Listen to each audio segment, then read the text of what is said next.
Government जे आपल्याला facility देतं, ज्या फॅसिलिटी प्रोव्हाइड करतो त्या फॅसिलिटी देण्यासाठी जे काही आपल्याकडून चार्जेस घेतं त्या आपण टॅक्स असं म्हणतो. मग गव्हर्नमेंट काय करते, प्रत्येक व्यक्तीकडून प्रत्येक व्यापाऱ्याकडून टॅक्स वसूल करते आणि टॅक्स घेण्यामागचं एकच कारण आहे, पब्लिकला फॅसिलिटी देणे. कारण की आपण जर कोणाला काही फॅसिलिटी देणार आहोत तर आपण फ्रीमध्ये फॅसिलिटी देणार नाही, काहीतरी समोरच्याकडून पैसे घेणार नंतरच आपण फॅसिलिटी देणार. तसं गव्हर्नमेंटला देखील पूर्ण देशामध्ये फॅसिलिटी प्रोव्हाइड करण्यासाठी, डेव्हलपमेंट करण्यासाठी, इन्फ्रास्ट्रक्चर जेवढं काही आज आपण डेव्हलपमेंट पाहतोय त्याच्यासाठी पैसा लागतो. यावर्षी आपलं बजेट डिक्लेअर झालं, बजेटमध्ये देखील ही माहिती देण्यात आली. तर या सर्वासाठी पैसा लागतो. त्याच्यासाठी जे चार्जेस, जी अमाऊंट गव्हर्नमेंटकडून कलेक्ट करण्यात येते त्याला टॅक्स असं म्हटलं जातं.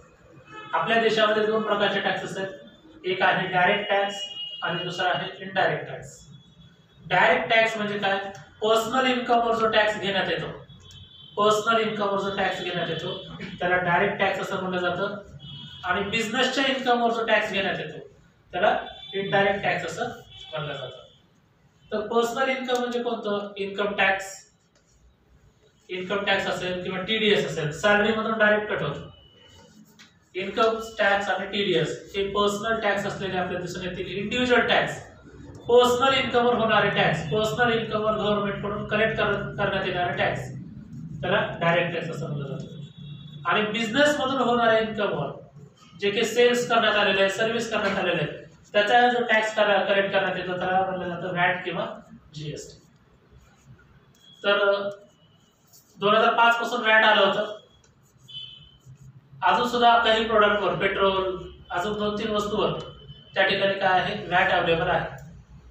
आणि आता जास्तीत जास्त वापर कशा सुरू झालेला आहे, जीएसटीचा वापर मोठ्या प्रमाणावर सुरू झालेला आहे.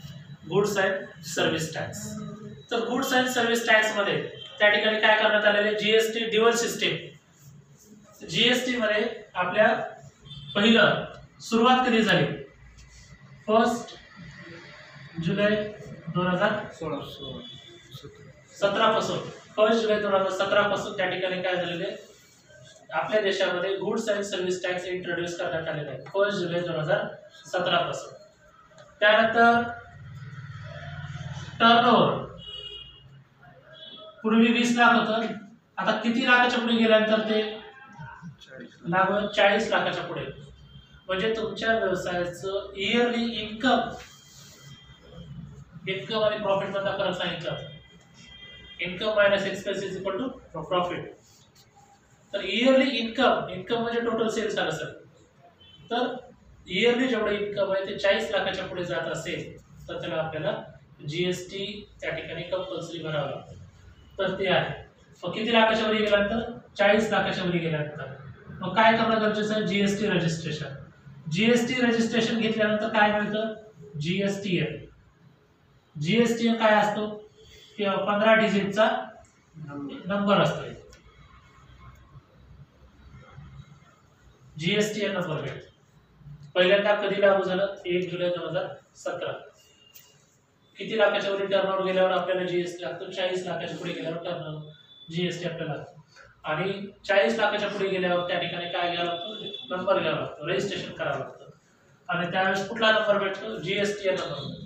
त्या जीएसटीएन नंबर मध्ये काय 15 डिजिट असतात. 15 डिजिट पैकी पहिला 2 डिजिट काय असतात, स्टेट कोड असतो. State code 2 digit. 10 डिजिट काय असतात, पॅन नंबर असतो. आणि शेवटचे 3 डिजिट ते डिव्हिजन वाईज चेक डिजिट असतात.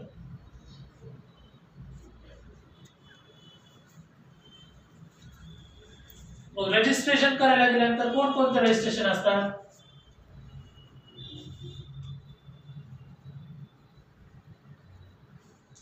जीएसटी कधी आलं लक्षात आलं, तर 1 जुलै 2017. किती लाखाच्या वर टर्नओव्हर गेल्यानंतर जीएसटी लागतं, 40 लाखाच्या वर गेल्यानंतर. त्यानंतर रजिस्ट्रेशन केल्यानंतर किती आकडे नंबर मिळतो, 15 आकडे नंबर मिळतो. 15 आकडे नंबर कसा असतो, पहिले 2 स्टेट कोड असतात, पुढचे 10 पॅन नंबर असतात, शेवटचे 3 चेक डिजिट असतात. मग रजिस्ट्रेशन कोणकोणत्या प्रकारचे असतात, तर पहिलं रजिस्टर्ड किंवा रेग्युलर डीलर असं, रजिस्टर्ड किंवा रेग्युलर डीलर. दुसरं कंपोजिशन डीलर.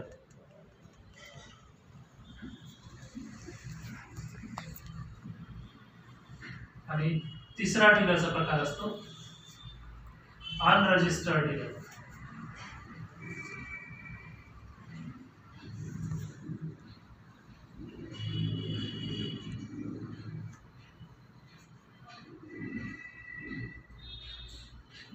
रजिस्टर्ड डीलर म्हणजे काय, ज्यांचं 40 लाखाच्या वर टर्नओव्हर गेलेले आहे आणि जीएसटीचं रजिस्ट्रेशन करून 15 आकडे नंबर घेतलेला आहे, त्याला काय म्हणलं जातं, रजिस्टर्ड डीलर किंवा रेग्युलर डीलर असं म्हणलं जातं. कंपोजिशन डीलर, त्यांना वन टाइम टॅक्स द्यायचा आहे, दर महिन्याला किंवा 3 महिन्याला टॅक्स द्यायचा नाही, ते कंपोजिशन डीलर मध्ये येतात. इथं काय होतं, आता रजिस्टर्ड डीलर 1 महिन्याला सुद्धा टॅक्स भरू शकतात आणि 3 महिन्याला सुद्धा टॅक्स भरू शकतात. तर मंथली टॅक्स कधी भरला जातो, मंथली.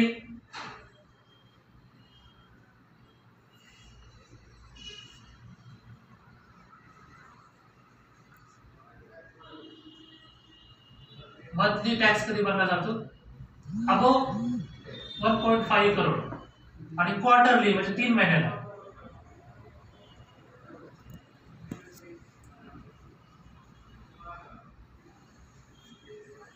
बिलो 1.5 करोड. 3 महिन्याला जीएसटी कधी भरला जातो, लक्षात ठेवा.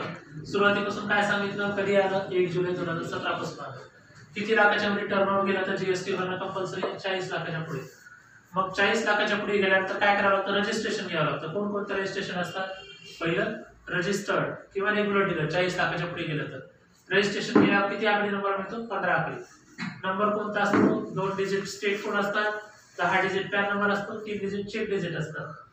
मग रजिस्टर्ड डीलरला मंथली कधी भरावा लागतो, जर 1.5 करोडच्या वरी टर्नओव्हर असेल, 1.5 करोडच्या वरी म्हणजे माझं 12 महिन्याचं सेल्स 1.5 करोडच्या वरी जर जात असेल तर त्याला काय म्हटलं जातं, रजिस्टर्ड. त्याला दर महिन्याला जीएसटी भरावा लागतो, महिन्याला जीएसटी भरावा लागतो. आणि क्वार्टरली, ज्यांचं 1.5 करोडच्या खाली टर्नओव्हर आहे, रजिस्टर्ड डीलर आहेत पण 1.5 करोडच्या खाली टर्नओव्हर, तर त्यांना दर 3 महिन्याला टॅक्स त्या ठिकाणी भरावा लागतो, जीएसटी भरावा लागतो. त्यानंतर कंपोजिशन डीलर, त्यांना महिना क्वार्टरली असं म्हणे, वर्षातून एकदा जर टॅक्स भरला तर कंपोजिशन डीलरला चालतं, पण काही फॅसिलिटी त्या ठिकाणी मिळत नाही. आणि तिसरं अनरजिस्टर्ड डीलर, म्हणजे ज्याचं बिलो 40 लाख टर्नओव्हर आहे आणि जीएसटी नंबर नाही, त्याला काय म्हटलं जातं, अनरजिस्टर्ड डीलर. आता इथं जीएसटी कधी आलं सांगितलं, रजिस्ट्रेशन कधी होतं सांगितलं, रजिस्ट्रेशनचे प्रकार सांगितले, जीएसटी नंबर सांगितलं, मंथली कधी भरलं जातं, क्वार्टरली कधी भरलं जातं सांगितलं. परंतु आपल्याकडे जीएसटीची काय सिस्टीम आहे, वन नेशन वन टॅक्स मानलेलं आहे. पण आपल्याकडे कसं आहे, सेंट्रल गव्हर्नमेंटचं वेगळं उत्पन्न असतं, स्टेट गव्हर्नमेंटचं वेगळं उत्पन्न असतं. त्याच्यामुळे आपल्याकडे काय करण्यात आलेली आहे, ड्युअल टॅक्सेशन सिस्टीम.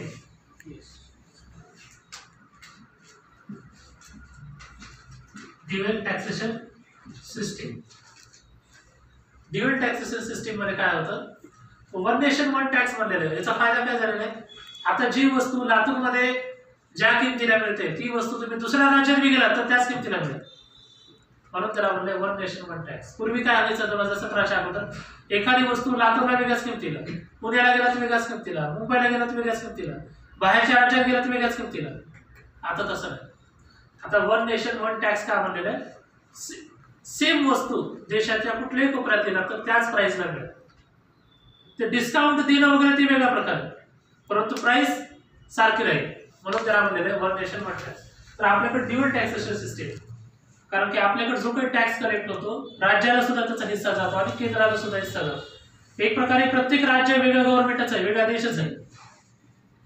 तर त्याच्यामुळे आपल्याकडे ड्युअल टॅक्सेशन सिस्टीम आहे. 2 प्रकारचे ट्रान्झॅक्शन होतात जीएसटी मध्ये. पहिलं इंट्रा स्टेट ट्रान्झॅक्शन्स,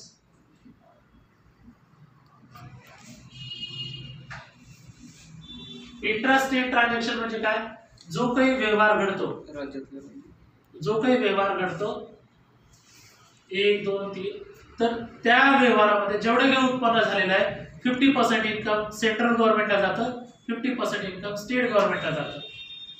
तर सेंट्रल गव्हर्नमेंटला जे इन्कम जातं त्याला म्हणतात सीजीएसटी, आणि स्टेट गव्हर्नमेंटला जे उत्पन्न जातं त्याला काय म्हणतात एसजीएसटी. इंट्रा स्टेट ट्रान्झॅक्शन म्हणजे काय? राज्यातच वस्तू खरेदी केली आहे. आता मी महाराष्ट्रात राहतो, महाराष्ट्रातून कुठूनही मी वस्तू खरेदी केली आहे किंवा महाराष्ट्रात कुठेही वस्तू विक्री केली आहे तर त्याच्यावर कोणते टॅक्स लागणार? CGST, SGST. समजा एखाद्या वस्तूवर जर 12% टॅक्स आहे तर सीजीएसटी 6% लागणार आणि एसजीएसटी 6%. म्हणजे 6% हिस्सा कुठे जाणार? सेंट्रल गव्हर्नमेंटला. 6% हिस्सा कुठे जाणार? State government. याला काय म्हणतात? Intra state transaction. Intra state transaction म्हणजे काय? राज्यातच खरेदी झाली आणि राज्यातच वस्तू विक्री झाली.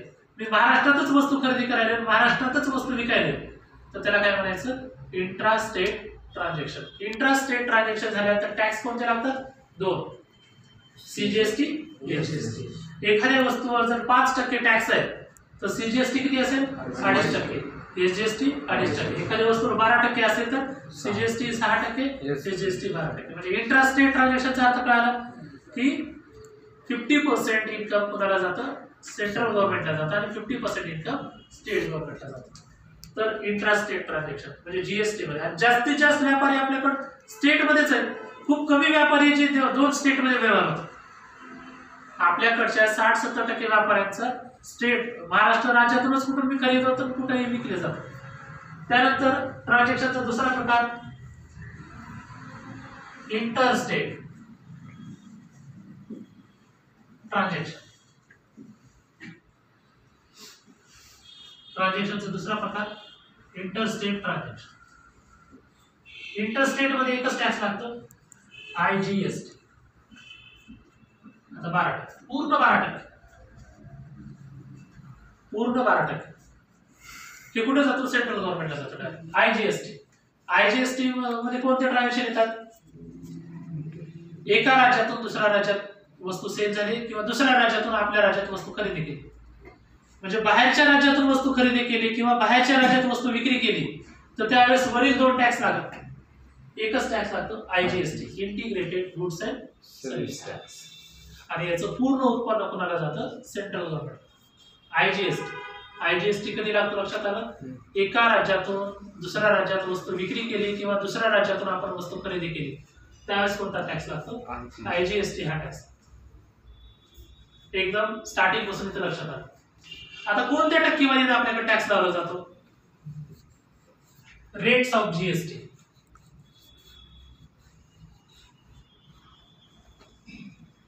%0, 5%, 12%, 18%, 28%. 0% म्हणजे एक्झेप्ट. आपल्याकडे काही लाईफ सेव्हिंग रोजच्या रोज दैनंदिन जीवनात लागणाऱ्या गरजेच्या वस्तू याच्यावर कसल्याही प्रकारचा टॅक्स नाहीये. शेतीच्या वस्तूवर टॅक्स नाहीये, ब्लडवर टॅक्स नसतो, पुस्तकावर टॅक्स नसतो. असे अनेक आहेत जिथं टॅक्स नाहीये. पुस्तकावर जर टॅक्स राहिला असता तर जे बोर्ड असे पुस्तक मिळतात अजून महाग झाले असते. कसल्याही प्रकारचा टॅक्स नाहीये. तर एक्झेम्प्टेड. तुम्हाला एक मी पीडीएफ पाठवतो, त्या अकाउंटच्या पीडीएफ मध्ये जीएसटी आणि त्याच्या प्रोडक्टची लिस्ट दिली आहे, ते नंतर दाखवतो मी. तर 0% टॅक्स. डेली लाईफ मध्ये लागणाऱ्या ज्या वस्तू आहेत त्याला 0% टॅक्स म्हणजे टॅक्सच नसतो, टॅक्सच दाखवला जातो. 5% टॅक्स. गरजेच्या वस्तू आहेत, सर्वात जास्त गरजेच्या वस्तू आहेत, नॉमिनल टॅक्स लागतो त्याच्यावर. आपल्या घरामध्ये लागणाऱ्या सर्व वस्तू 5%, 12%, 18% इलेक्ट्रॉनिक वस्तूवर. आणि जे गाड्या वगैरे आज महाग झालेल्या आहेत, 2 व्हीलर 4 व्हीलर टीव्ही वगैरे जे महाग झालेले आहेत त्याचं कारण काय? 28% टॅक्स. म्हणजे माझी जर गाडी जर 1 लाखाची असेल तर त्याच्यावर 28% म्हणजे 28,000 रुपये टॅक्स. 1,28,000 गाडीची किंमत झाली. एखादी 4 व्हीलर 5 लाखाला असेल, 5 लाखाचे 28%. म्हणजे त्या ठिकाणी 10%च 50,000 होत. म्हणजे 1-1.5 लाख रुपये जास्त भरायला लागले. तर त्याच्यामुळं ते रेट्स आहेत, रेट्स ऑफ जीएसटी. तर या ठिकाणी हे पूर्ण टॅक्सेशन सिस्टम. आता याच्यामुळे बेनिफिट झालेले का? नक्कीच बेनिफिट झालेले आहे. काय बेनिफिट झालेले आहे? पूर्वी 5 लाख जरी टर्नओव्हर असेल, जीएसटी येण्याच्या अगोदर 5 लाखाच्या वरी टर्नओव्हर गेलं की व्हॅट भरावं लागायचं. आणि सर्व्हिसेस मध्ये सर्व्हिस टॅक्स. पूर्वी 3 वेगवेगळे टॅक्स होते. याच्या अगोदर कोणते कोणते टॅक्स माहिती झाले? व्हॅट. व्हॅट कुणाला लागायचं? ट्रेडिंग बिझनेसला लागायचं. सर्व्हिस बिझनेसला काय लागायचं? सर्व्हिस टॅक्स लागायचा. आणि मॅन्युफॅक्चरिंग बिझनेसला काय लागायचं? Excise duty. असे टोटल 17 प्रकारचे टॅक्स कॅन्सल होऊन काय आलेले? जीएसटी आले. मॅन्युफॅक्चरिंग बिझनेसला वेगळा टॅक्स भरावा लागायचा, एक्साइज ड्युटी. ट्रेडिंग बिझनेसला कोणता टॅक्स भरावा लागायचं? व्हॅट. आणि सर्व्हिस ऑर्गनायझेशनला काय लागायचं? Service tax. असे टोटल 16 ते 17 प्रकारचे टॅक्स कॅन्सल होऊन कोणता टॅक्स आलेला? जीएसटी आलेला. एवढ्या प्रकारचे टॅक्स व्यापाऱ्यांना भरावे लागायचे. आपल्या पर्सनल पॉकेट मधून एवढ्या प्रकारचे टॅक्स कटायचे. मला जे नोट्स देण्यात आलेले त्या नोट्स मध्ये ही सर्व माहिती देण्यात आलेली. तर हे सर्व इन्फॉर्मेशन आपण या ठिकाणी पाहिली. तर स्टार्टिंग पासून कधी आलं जीएसटी? 1 जुलै 2017. किती लाखाच्या वरी टर्नओव्हर गेलं तर जीएसटी लागतं? 40 लाखाच्या वरी टर्नओव्हर गेलं तर टर्नओव्हर गेल्यानंतर कुठलं रजिस्ट्रेशन करावं लागतं? रजिस्टर्ड किंवा रेग्युलर डीलर. रजिस्ट्रेशन केल्यानंतर किती डिजिटचा नंबर मिळतो? 15 डिजिटचा. त्याला काय म्हणतात? GSTR, goods and service tax number. 15 डिजिटच्या नंबर मध्ये काय असतात? पहिले 2 आकडे स्टेट कोड असतात, राज्याचा कोड. दुसरे 10 आकडे पॅन नंबर असतो. तिसरे 3 आकडे चेक डिजिट असतात. मग रजिस्टर्ड डीलरला महिन्याला जीएसटी कधी भरावा लागतो? 1.5 करोडच्या वरी टर्नओव्हर गेलं तर महिन्याला जीएसटी भरावा लागतो. आणि क्वार्टरली कधी भरावा लागतो? 1.5 करोड